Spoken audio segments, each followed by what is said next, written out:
Hi hello, നമ്മളുടെ ഇന്നത്തെ special മത്തി ഫ്രൈ ആട്ടോ. ഇപ്പോൾ ട്രെൻഡിങ് ആയി പോയിക്കൊണ്ടിരിക്കുന്ന മത്തി ഫ്രൈ ആണ്. അപ്പോൾ അതിലേക്ക് ആവശ്യമായിട്ടുള്ള 1/2 കിലോ ചാള ഞാനിവിടെ കഴുകി ക്ലീൻ ചെയ്തെടുത്തിട്ടുണ്ട്.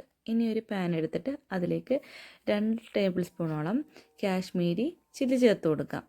ഇനി ഇതിലേക്ക് 1/2 ടേബിൾ സ്പൂൺ മഞ്ഞൾപ്പൊടി ചേർത്ത് കൊടുക്കാം.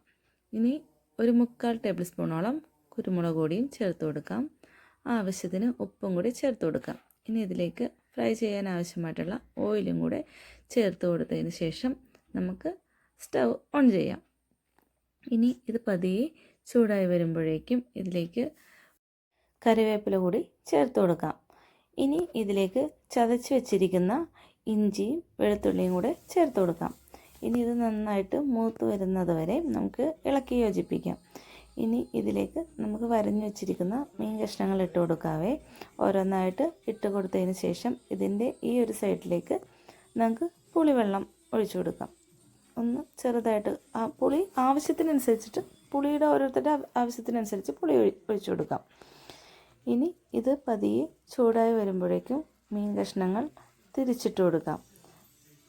അതിൻ്റെ മറു സൈഡിലേക്ക് കൂടെ നമുക്ക് പുളി ഒഴിച്ചു കൊടുക്കണമല്ലോ. അപ്പോൾ അതിൽ ഓരോ കഷ്ണങ്ങളും തിരിച്ചിട്ടതിന് ശേഷം ആ ഒരു സൈഡിലും കൂടെ പുളി ജ്യൂസ് ഒഴിച്ചു കൊടുത്തതിന് ശേഷം അടച്ച് വെച്ച് നമുക്ക് ഫ്രൈ ചെയ്തെടുക്കാം. ഇപ്പോൾ നല്ലൊരു സൂപ്പർ സ്മെല്ലാട്ടോ വരുന്നത്.